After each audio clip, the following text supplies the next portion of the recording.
Good evening. Welcome to the Loma Township Board of Commissioners Workshop of March 25th, 2024. Please join me for the pledge to the flag. Pledge allegiance to the flag of the United States of America, to the republic which stands one nation under God, indivisible, with liberty and justice for all. All righty. Thank you. Mr. Beidle, take it away. Thank you. We have this evening, Hayden is here from the Chamber, the Lehigh Valley Chamber of Commerce. Wanted to give the board some updates of some various projects and the outreach that the Chamber does. So, Come on up, Hayden. Good Sure. evening, gentlemen. You can sit if you want to sit, if that's comfortable. Yeah. Oh, yeah. Yeah, it's right. Just sit and put the microphone up to you so we can hear you. Awesome. This way you don't have to stand there. It's a little more informal. I'm used to standing, so Oh, sitting will be weird. whatever you have. Totally okay. As Bruce mentioned, my name is Hayden. I am your East Penn Chamber of Commerce liaison, along with Jessica O'Donnell Gower, whose name many of you will probably recognize. I just wanted to come this evening. Thank you for allowing me a couple minutes. Wanted to share the work that we do here in East Penn. Talk a little bit about the projects that we've been collaborating with Bruce and Renee on, and just give you some insight that we're here as a resource for you. So just a little bit about the Chamber. The Chamber, East Penn Chamber of Commerce, is a proud partner of the Greater Lehigh Valley Chamber of Commerce, which is the 6th largest chamber in the country and the largest chamber here in Pennsylvania. We are made up of 30 chambers and councils, including the East Penn Chamber. We partner with municipalities like yourselves a lot for a lot of different initiatives, one which we're going to talk about, but also for new businesses coming in. We do have kind of a partnerships with our municipalities to be kind of tuned in as to new business applications. So to establish that process with Lower Macungie would be awesome, so that we can reach out to those businesses as a resource for them coming into the area. One of the new services that we offer for new businesses is ribbon cuttings. That's one of my most favorite. Thank you for those who have attended some of our recent ribbon cuttings. We always invite each of you to join us because we love to have that representation of the council there. During the pandemic, we did partner with Lower Macungie to facilitate a local business grant out to the local businesses. And so that was another huge way that we were able to partner with with all of you. We don't do this work alone. We have a great group of board members, of which Ozias Moore, who sits on the Planning Commission, sits on our board. We really enjoy having him, and a lot of other influential business leaders that sit on our board. And then Bruce provides updates for us as well from Lower Macungie for those meetings. I know it's the next morning, very early, right after these planning sessions. But Bruce has been keeping us up to date about some of the big projects that are going on. As I mentioned, our goal, maybe I didn't mention, but our goal at the Chamber is to help stimulate the economy and improve the quality of life for those who live here in the Lehigh Valley. So we do that in a lot of different ways. A couple of weeks ago, we held our East Penn Restaurant Week, which you probably saw advertising for. This year was our most successful year. We had 19 businesses in the East Penn area, which encompasses the East Penn School District, essentially Albertus, Lower Macungie, Emmaus, and Upper Milford. So really great initiative there. We do have our Emmaus Main Street Partners and Friends, we like to say, golf tournament coming up in June. Would love to see some of you there. It's a really great event to get the business community together and really showcase the really great things that are happening in Emmaus and the businesses there. So again, just wanted to introduce myself. I don't know, Renee, did you have? Yeah.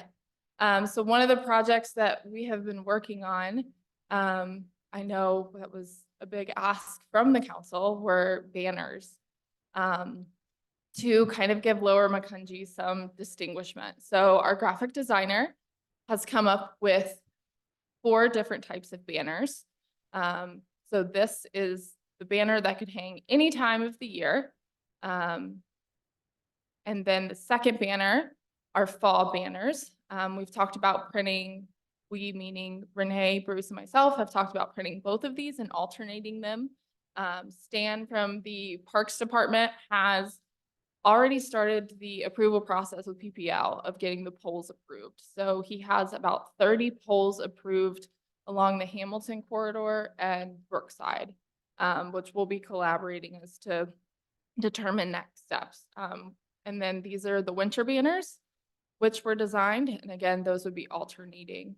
And then I know, Ron, this is very near and dear to your heart, the banner, the Veterans Banner. So we have an application out that we are going to be rolling out this week.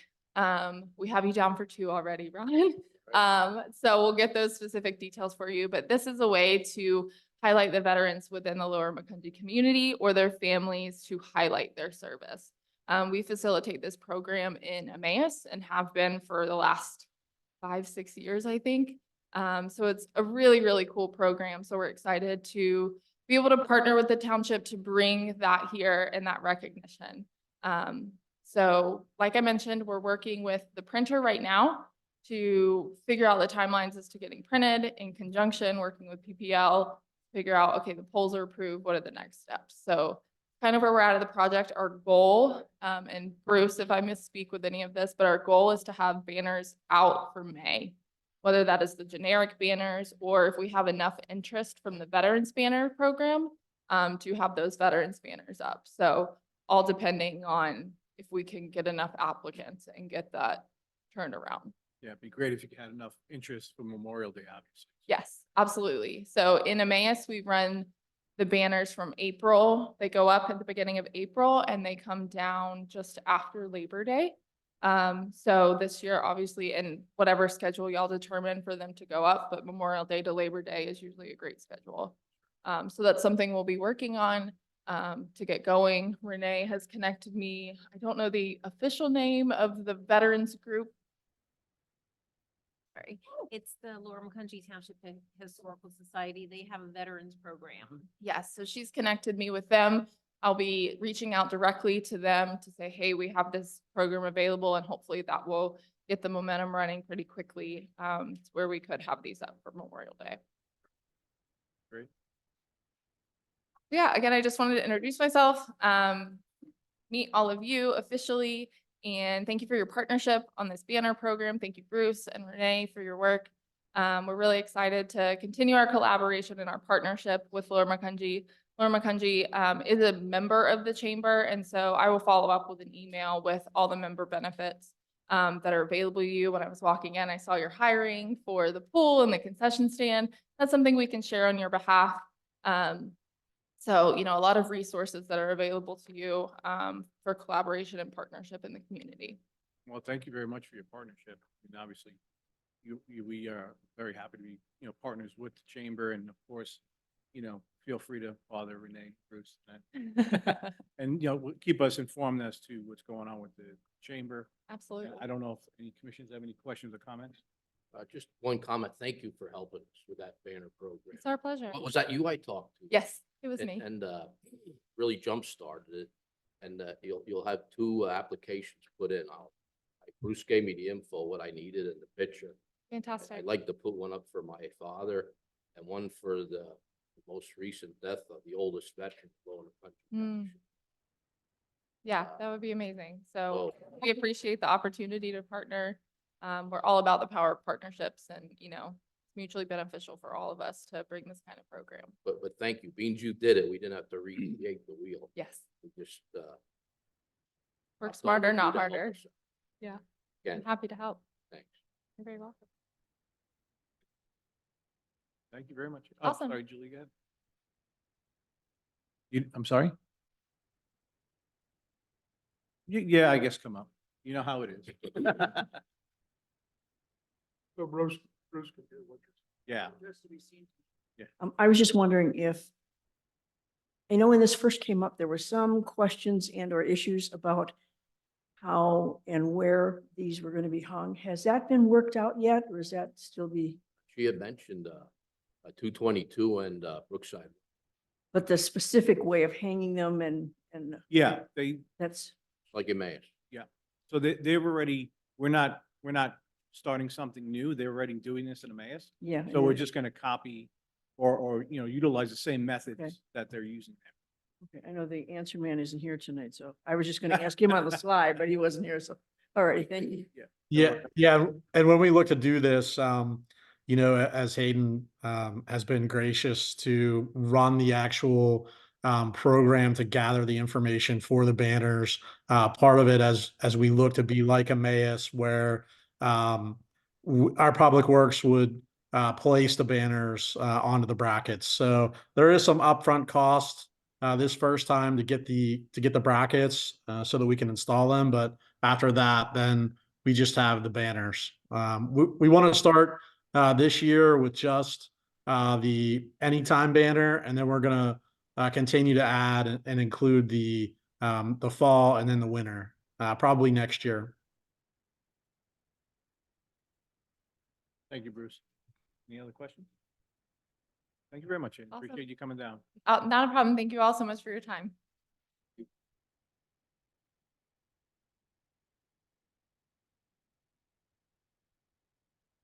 Okay, next up, report on Country Road stormwater concern. Who's getting that one? Yeah, Yeah, go ahead, Bruce. I can start off. So the board may or may not remember, probably about a half a year ago, we did have some residents that had come in and expressed some concerns about the area of Crick Lane and McCungy Road. They had linked that to a potential project that also may be coming.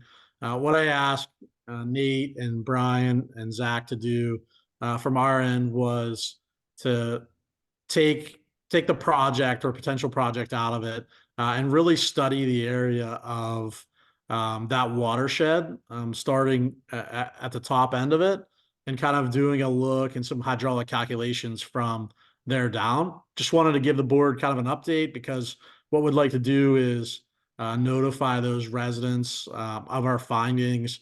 I'm sure we may see them at a future meeting after they receive our notice. So, but we wanted to kind of talk through it with the board.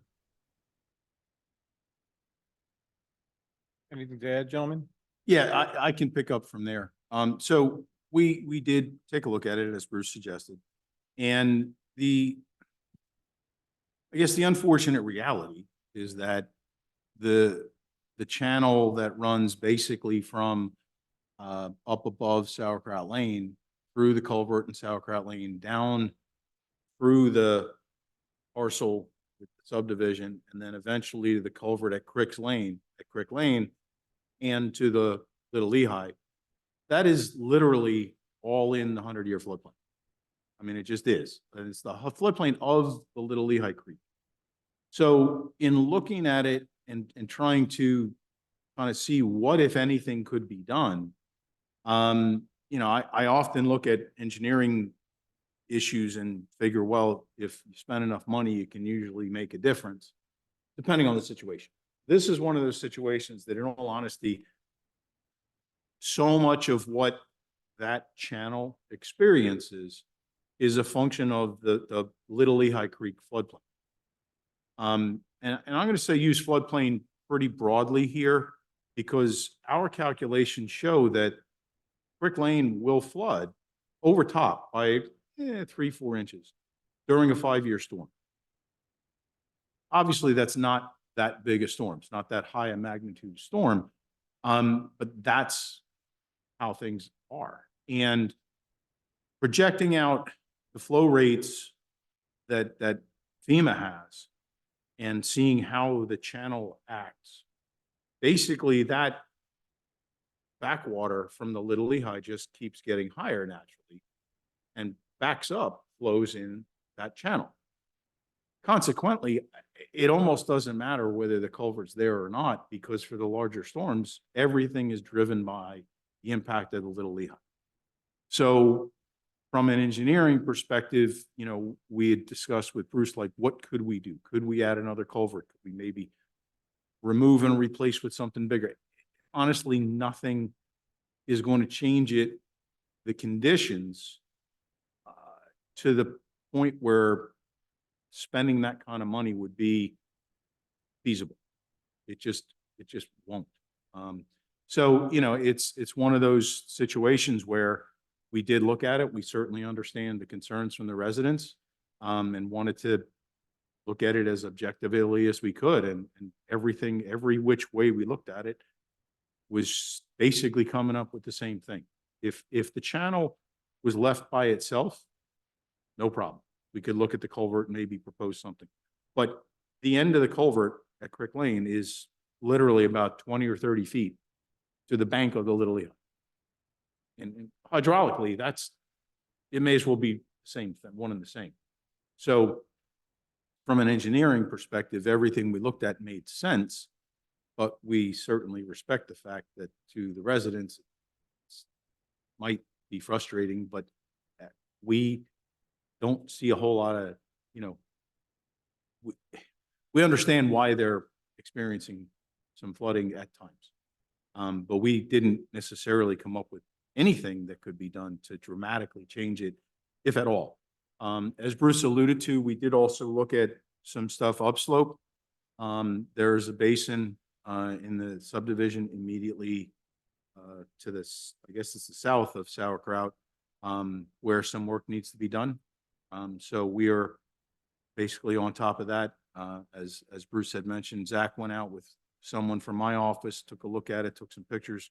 We see some things that need to be basically fixed that we think will have some impact, but it'll be minor because going back to what I started with, the impact on this area is driven entirely by the floodplain and the effects of the Little Lehigh Creek. So I don't want to get deep in the weeds with talking about engineering stuff, but that's basically where we're at. So if you have questions, I'd be happy to try to answer. Well, I think Nate has something.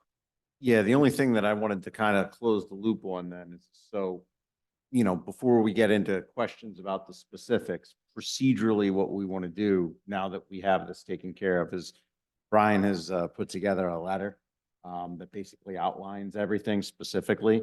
We'll do the cover letter notice, like Bruce noted. Everybody's going to get, who has come to the meeting, had a formal written complaint with the township, is going to get that notice via certified mail.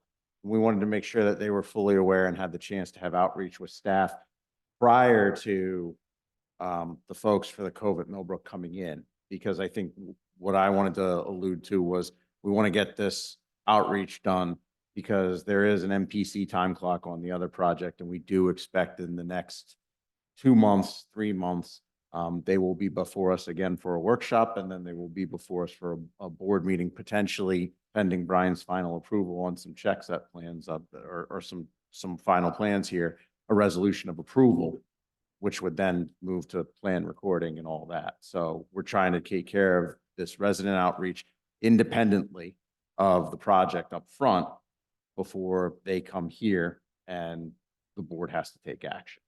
So that's just to give you the logistics of the timeline and everything on what we can expect over the next couple of months.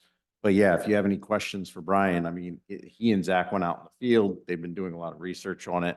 And we've become intimately aware of the situation down there. And I think when you see the official letter and what's in this, I'll say packet, but the attachments are little samples of floodplain maps. When you see what you see, you'll be like, oh, okay. I guess it's easy for me to say, but it kind of starts to make sense. Sure. But until you see it, you're like, oh, can't we do something? Right. Like I said, I took it seriously, not that I wouldn't take everything seriously, but it just kind of seemed initially like, I don't know, this is pretty close to the major stream here. Might not be much, but we did thoroughly exhaust it, and that's where we wound up. Questions? Well, comment that I would like to thank Bruce and Brian and Nate for dealing with this.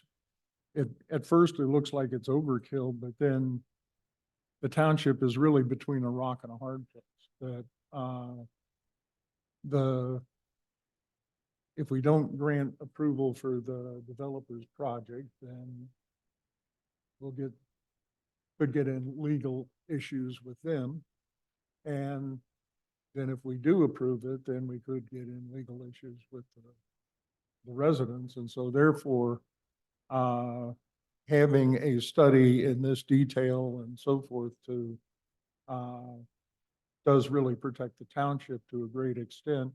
And want to thank everybody for, doing the work on it. Also agreed. And just to kind of just piggyback on that, the project, to our knowledge, does not, will not have an effect on the issue of the stormwater that is currently being experienced.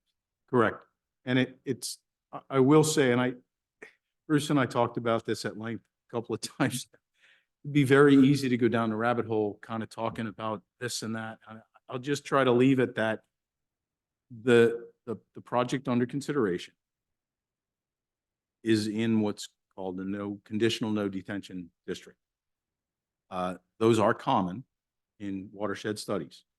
And if we do have the residents show up, like I expect we will when the project comes in, my analogy is akin to a movie theater, okay? And moving people in and out of the movie theater. Basically, if you had a movie theater with 30 small movie theaters, right, and one main hall to get everybody in and out to their cars, you wouldn't want all of the theaters to let out at exactly the same time. You have to meter the people coming and going accordingly, and they stagger the movie times, right? Very simplistic analogy, but water flow is not a whole lot different. And as it's going to be very counterintuitive for the residents, after we say this project will not have a measurable impact on your concerns, I can almost guarantee they will not believe it, and they will be angry, especially when they see our report and basically like, sorry.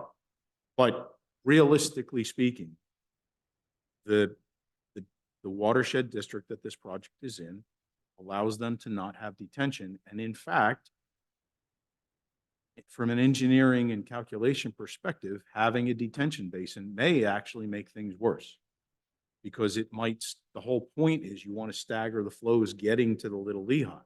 And if you have a basin and the water gets held back and the bulk of that basin releases when the peak of the Little Lehigh is coming down, that will in fact make things worse.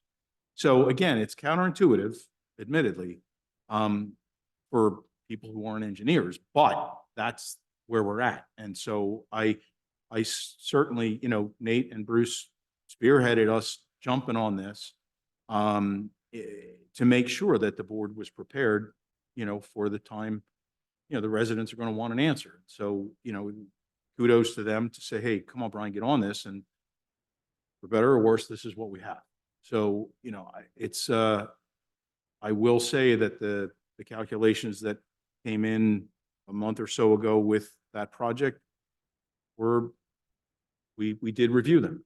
They were kind of what we expected, and they're basically showing compliance with the ordinance requirements. Again, counterintuitive and probably frustrating for the residents to hear that, the subdivision, may be approved with no basin. But for the commissioners, you have to understand that the district they're in legally basically says, if you meet these conditions, we kind of don't want you to have a basin. So, it's a very admittedly awkward situation. But again, we felt like we exhausted our analysis to the extent we could, and that's where we're at. Just two questions. From listening to this before now, is it reverse flow from the Little Lehigh up that? Could you say that, or would that be? I wouldn't particularly say that, but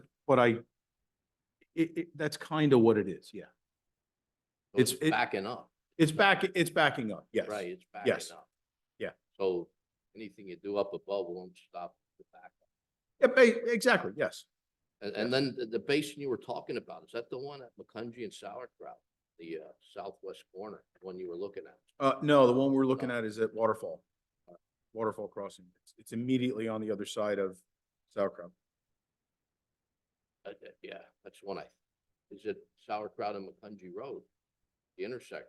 Yes. Yeah, Just so I have it right then. Yep. I'm following you in my head. Yeah, it's literally on the other side of the parcel that's under construction. That's the private base. Yes. Yes. Okay, thank you. No, I have nothing to add other than, thank you for simplifying this entire topic and, made it very easy to understand for me. So Well, thanks. I Appreciate that. certainly tried. If I wanted to bore you to tears, I would have brought one of our guys who's much more engineering, and he could have talked to you about the numbers better than me, but, No, thank you. We stayed awake. I've done enough public meetings that I kind of feel like, let me use my movie theater analogy and we'll go with that. All right, we'll move on then to review bids and bid recommendation for the Hillside School Pathway Project. Vital? Or is that, who's handling that? Nate? Who's handling I'll handle that and Brian as well. So you'll notice, the township did receive our bids for the Hillside School project. Brian has reviewed their, all of their numbers for accuracy. We will have a recommendation for the board to consider at the next board meeting. I would note, and Brian will have that exact number, but, we did receive a grant for $195,000. I believe the number is around 137,000. So we are, on budget and on point, Yep. where we are. I can confirm that. The bid, the low bidder was $137,722. And it is a contractor that CKS has worked with before. Thank you. Any other questions regarding this topic? Yeah, there's another one, just so I understand this, that the grant is higher than the bid, correct? Yep. So how does that work then when you have a higher grant than the bid? Well, typically. Is there money in excess then, or- I can try to answer that, and maybe Bruce or Nate can jump in if they have more experience. But typically, when you put in a grant application, they actually want you to beef up your numbers in your budget so that you don't go over. They would like the grants to cover everything, right? So it's not uncommon if a grant, just say for argument's sake, is 100,000 and the project winds up getting constructed for 90, you get all of what you asked. But they're not, I don't believe they're going to give you that extra to make up the difference. Correct. We will give back those dollars that we don't spend. So if it helps a little bit, the idea of giving money back, can be kind of cringeworthy for a board. But it's more, I would almost say that we like to be accurate with our budget that we put together, but knowing, and I can tell you firsthand, I've had grant writers with the state tell me to beef the numbers up. For me, it's kind of counterintuitive because us engineers like to have the numbers right. And if a project's going to cost 100,000, we want to have the bids come in at 100,000. We get very frustrated if that doesn't happen. Under is great, but over is terrible, right? But for whatever reason, the grant process kind of lends itself to make sure you have a conservative number. So I guess, and maybe I'm talking out of my behind, but I think it's not so much that you're giving up money. It's more that the intention always is with a grant to have a conservative number so that you make sure that you're not going to go over budget when the bids come in. So you'll be completely covered by the grant for what this winds up costing. I guess is a more pleasant way of thinking of it than having to hand somebody back, money. Thank you. Does that make sense, Bruce? You good with that? I don't want to step on your toes. Any other questions regarding this topic? I was thinking more to the line, maybe we could enhance it. Any other questions? We can certainly look into Seal that. it up, put a seal coat on. We can look into that. I'm not sure, honestly, Commissioner, if the grant folks kind of want you to add on. All right. But I will say that if there's some sort of construction overrun or something, we certainly have some flexibility. Got a with that. buffer. Yeah. All right, thank you. Okay, move on to review bids and bid recommendation for Gun Club Road Bridge. Mr. Beidle. Yeah, so the bridge project for this year was the Gun Club Road replacement. That is our next priority bridge for repair. What we tried to do this year, so we tried to look for a different structure than what we did on Gaiman. We had identified a concrete structure that was a little bit different. I don't want to say more prefab because the beams for Gaiman were prefab, but an arch culvert basically without a bottom. We thought we'd try that to see where it would be. However, as you see by the numbers, we are definitely over budget. For me, I'd rather and recommend to the board that we look at the Gaiman Road design since it worked out for us all right. Reject these bids and investigate. I don't think we'll be able to get out by the time we design, get out and complete by the end of this year. I really don't want them engaging in pouring concrete in the fall. So I would recommend that we just keep this till next year. We'll still have Ash and Smith that have to be replaced as well. But for where we are, I think it was 519 or 516 plus the construction management. We're around 565. The budget was 500. So unless you gentlemen would like to move forward with it, I'd like to see if we can get close to the Gaiman number, which was around 403. So kind of a fairly significant difference. Mr. Robert. Okay, one thing I would like to understand, the additional item number 1 was to allow 90,000 pound limit for the weight. So a couple of questions. One is, what is the weight limit for the base bid? And if there's a need for trucks to go over it, why wouldn't we go ahead and just as a routine thing, go ahead and build it for 90,000 pounds? I can take that, Bruce. The reason for the ad alternate was we had the same company that did the soil testing for Gaiman do the soil testing for this bridge. And we got, quite honestly, we got some pretty poor results. And at the depth that they went, got bearing capacities. They were included in the bid specs. That prompted this ad alternate. Because the number was low and they said to us, yeah, it's low, but you can design a spread footing for this. And that's the way we kept things moving, right? With that idea. Found out from the representative at Contech, it's the prefab bridge folks, they said, yeah, we're not going to be able to do that unless you do this kind of footing. And that's what prompted this. And it's apparently it's a very expensive proposition because of their concerns as well as ours. So it's that load, that 90,000 pounds isn't the bridge rating so much as it's the bearing capacity and how the design of the footings are affected by. So what we're doing as part of this is over budget regardless. Okay, even without the ad alternate, it's over budget by a considerable amount. What we're doing is we have spoken with, excuse me, with one of the soil scientists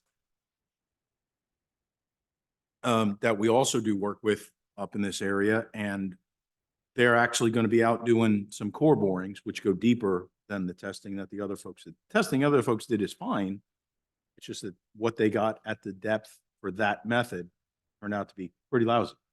And because of how things were discussed, it didn't seem like it was going to be that dramatic a problem. However, as things played out, it was like, yeah, we have to change gears here and look into like as Bruce alluded to, look into doing something similar to Gaiman. But before we do anything, we need to know exactly what we're going to get into. So let's go down deeper than the original testing. 4 borings are going to be done tomorrow. We'll have results by Thursday, and we already have a meeting and phone call set up basically Thursday afternoon to discuss the next steps. So it's not the 90,000 is not particularly the bridge rating so much as it is just the foundation, the footer design, the bearing capacity they need. But they're also. I'm sorry. They- Oh, I'm sorry. Yes, definitely related. Yeah. But yeah, and the other thing is, I'm trying desperately not to misspeak and tell you that 90,000 pounds is better or worse than the bridge rating itself. So I will say that everything's being done to the same standards as we had at Cayman Road, which was, I believe, HS 25 loading, which basically lets almost anything drive over it. So, you know, we want to make sure it's right. And when the numbers came in, we discussed it at length with Bruce, and we're not at all thrilled about it because we don't like things coming in, as I was saying on the other project, we want things coming in over budget. But there were a little bit of extenuating circumstances here, and we needed to look further into it. And it's just the way it's playing out. Okay, but so the rather poor subsurface conditions. Right. Are going to be taken into account and Yes. with whatever kind of rebidding. Yeah, and what we're thinking, and we don't have a crystal ball, but we're kind of feeling that part of the reason we only got 2 bidders and the numbers are as high as they are is they probably were concerned about the poor conditions within that testing depth rather. So we want to go, you know, have the core borings will go deeper. Yeah. And see if we can either get to rock or get to more suitable material, over excavate, stone in, you know, you can always make the adjustment, but based on this bid and based on how the original testing was done, we felt we were a little uncomfortable after the fact and be like, yeah, this is, you know, we have to go a different direction. Okay. Questions, comments, Julie? Okay, we'll move on then to number 6, micro surface and ultra thin bonded wearing course. Bids are open on April 11th. Yeah, just want to let the board know, since we like to discuss things at a workshop, we do have both of those projects out and would look for a recommendation and a potential award at that second April meeting. So it is part of our normal road resurfacing program. Just wanted the board to be aware those are going to be coming back, unless there's any questions on them. Question? Okay, we'll move on then to 7, review of resolution adopting the South Whitehall Township Act 537 plan. So I was contacted by the manager of South Whitehall. He did provide correspondence as well as a potential resolution for our board to consider about their 537 plan. They are in the process of updating their plan. And since we have an agreement that was signed in 1981 that conveys part of our sewer flows to South Whitehall, that is the northeast corner of the township that does flow their way and then makes its way to the Klein's Island plant. It's necessary that we give feedback and consider that resolution. Legal has looked at it. We've added some language. I'm hopeful I can take that back to their manager and they won't have any issue. They've asked us to consider a resolution within 30 days. I told them that we would have it on our workshop for this month. And then if the board would consider and choose to do that, would get it on the soonest meeting. So we're fairly comfortable with both Joe Nolan and David. They gave their feedback and we would recommend moving forward with that. It doesn't affect our 537 plan, but it does ensure that our flows continue. Robert? Okay, in the review of the resolution, I assume the stuff associated with the Lower Macungie Township Authority has been removed. It has. We've identified that. Legal's changed the language, so Uh, yeah, most of it seemed to be pretty straightforward, so. yeah, we did add, like I said, that language that says our current flows and planning modules under consideration would remain too. So that's another whereas component. And then both of the one of the Lower Macungie authorities was fixed and addressed. Good. That's correct. Really, the only thing this does is authorize the transfer of assets from the authority in South Whitehall to the township. Thank you. But we did need to make sure it doesn't have any impact on us, and that language has been. You. All right, we'll move on to line striping project, with the Lehigh Valley Cooperative Purchasing Council. Bids open on March 28th. The township did. It was our turn to do the bid for everybody in the valley. So Stan's prepared that. It is currently out. It'll be back the 28th. And, hopefully if we get enough bids and they're favorable, would recommend that the board approve the lowest bidder. That's not only for us, but that's for the entire valley. So. Questions? I just wanted to add that I did confirm there were 3 packets already picked up, and all 3 of those have already done work for us. Perfect. Thank you. Okay, moving on to number 9, review proposed fee schedule amendment. We do have one item, I believe, and I think it's just one. It's an adjustment to the splash park in Upper Macungie. I believe it's $20 now this year. Residents may or may not be aware. We do have a share with our pool and the splash park in Upper Macungie.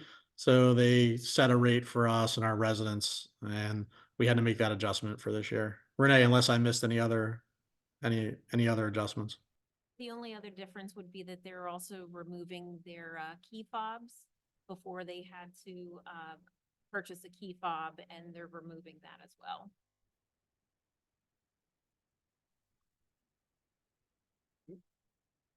Okay, we'll move on to number 10, manager updates. Mr. Beidle, solid waste collection contract. All right, I have a bunch of things here, just so the board and the residents are aware.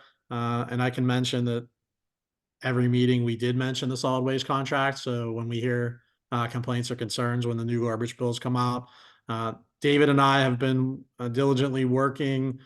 He's provided a draft copy of the solid waste contract, working through that.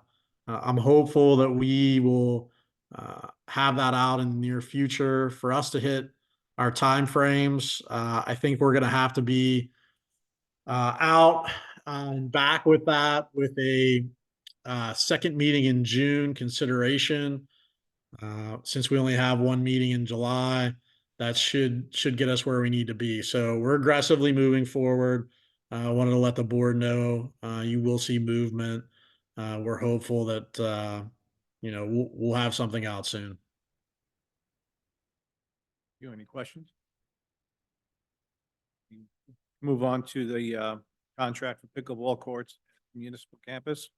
Yeah, so I wanted to get some feedback from the board. You may or may not recall that the township did engage a contractor to put pickleball courts to the rear of the township building. We had asked the contractor to retrofit as many pickleball courts back there as we could. The courts are of regulation size. We do have a little less on the north and south ends of a recommended playing area, not surface. We have heard from residents and our pickleball players that they really wish that we would have gone longer in dimensions. We've kind of explained that it's been a retrofit, and that was the expectations of the retrofit. What we did though, we had a contract drawn up or a quote to look at making the courts tournament size. When we discuss with recreation, to make anything kind of tournament compatible would need 8 courts. That quote that we did provide was 132,000 and change. Just kind of wanted to see, for us, the board's thoughts of is this for recreational pickleball components? In which case the surface and the playing surface is of an appropriate size, or were our expectations? And did I drop the ball on delivering a larger surface area? So we have had complaints, we've had concerns. For me, I would recommend, and I take it on my end that I should have made sure that we had a tournament surface size, but I would probably recommend if we're going to do something that we create the 8 tournament size courts. So I think it's for us to not hear further concerns or have to build additional pickleball courts everywhere else. But the reason I wanted to discuss this is if the board had any feelings, I'd like to get that work scheduled fairly soon. And then that also affects the ADA ramping side from our ADA parking spot in there. If we would choose to go with a larger playing surface, we need to come up. I believe it's a 1/2 inch in asphalt, which is going to change that provision of the ramp. So I don't want to put the ramp in and then have that not be right. And then we have to change that as well. So, uh, you know, I would recommend that we do it right. I'm sorry, and I take the blame that it wasn't where we were, and the expectation of residents. It always rests on the manager, and now to do it and address it. That would be my course of action. But I wanted to see what the board thought either way and get some feedback. Yeah, I'm of the mindset that if we're going to use these courts and try to promote them as tournament to bring tournaments here, then I think we do need to make it as such. That's my opinion. Not voting, just making my opinion. Okay, so just for clarification, what size courts are you proposing? I have to look at the actual dimensions. So they're 34 by 60. Hold on. I'll have to pull it here real quick. But what we have now is a little less on the length. So hold on, let me look real quick. Yeah, the court is 20. Yeah, tournament play is 34 by 64. And that's a new construction recommendation and tournament play.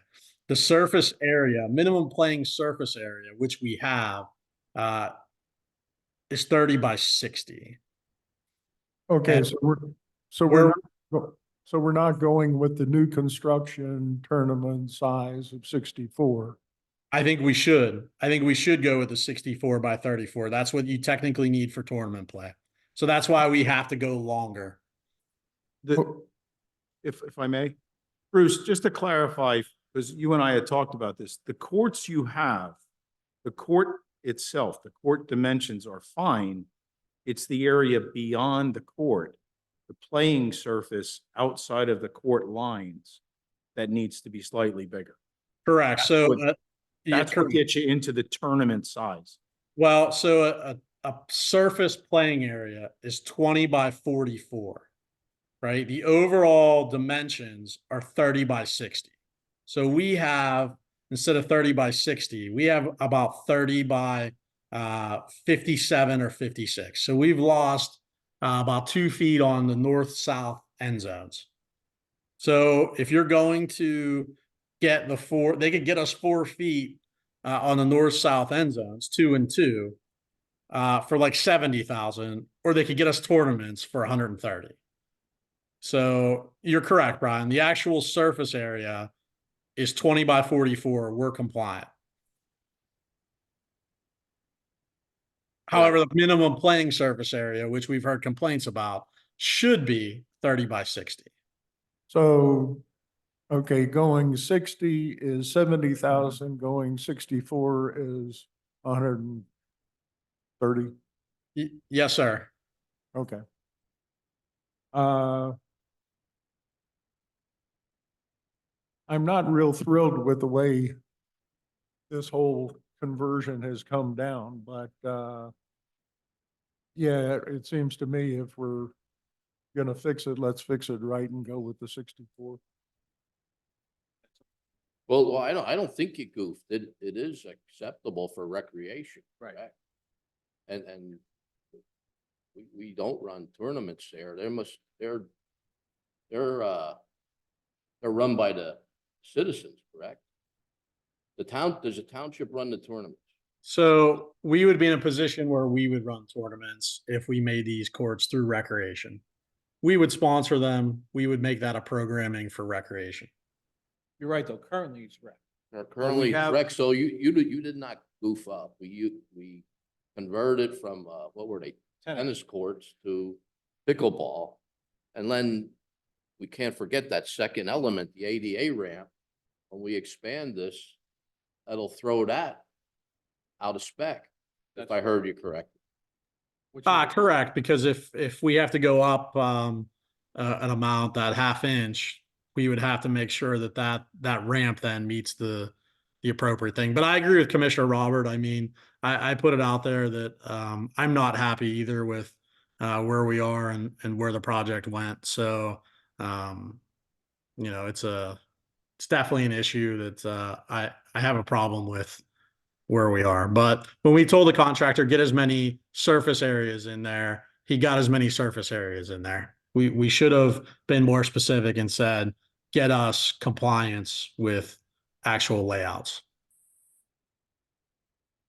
And we still have, couple $100,000 worth of lights that we're planning on putting in as well.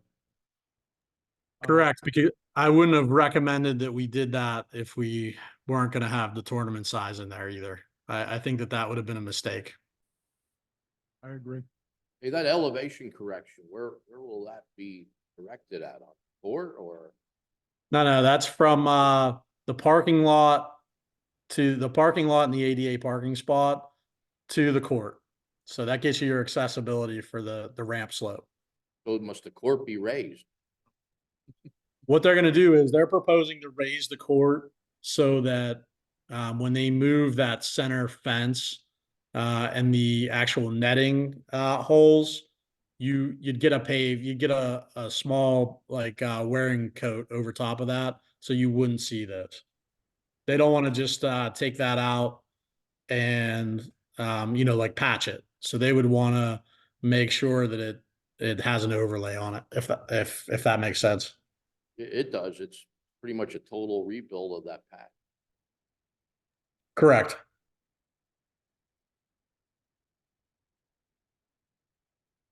Questions? Is it lined yet? Is it striped? It's striped. It's up there. You gentlemen can go look at it. It's basically, besides the ADA compliance for the parking spot, it's ready to go on a recreational component. Everything's there. The nets are there. The lines are striped. We'll have to restripe it, then we'll be covering all that up. Correct. We have to add 8 feet to the north.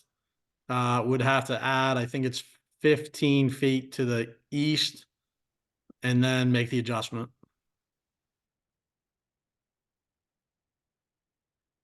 Question?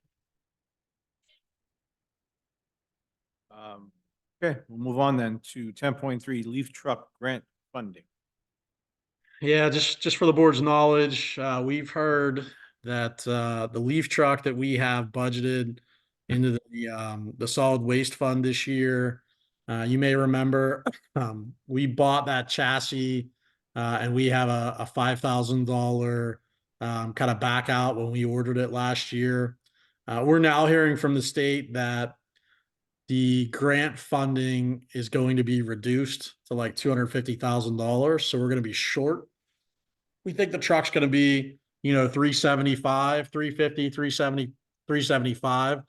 I I would kind of call out to the board that um, since it's in the solid waste fund, we really have no additional monies in that fund.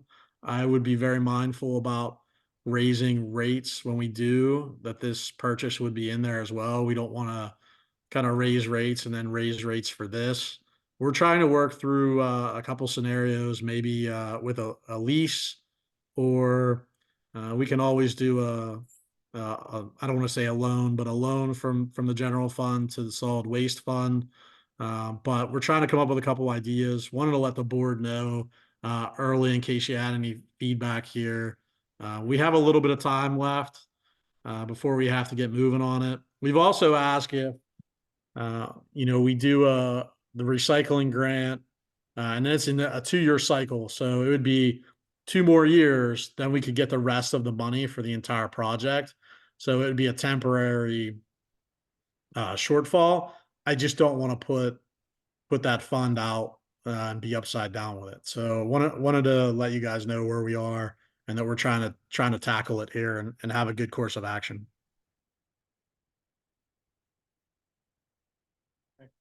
Question? Moving on, 10.4 Civic Rec Agreement Renewal. Yeah, like our other Civic Engage and Notify, our rec agreement will be up.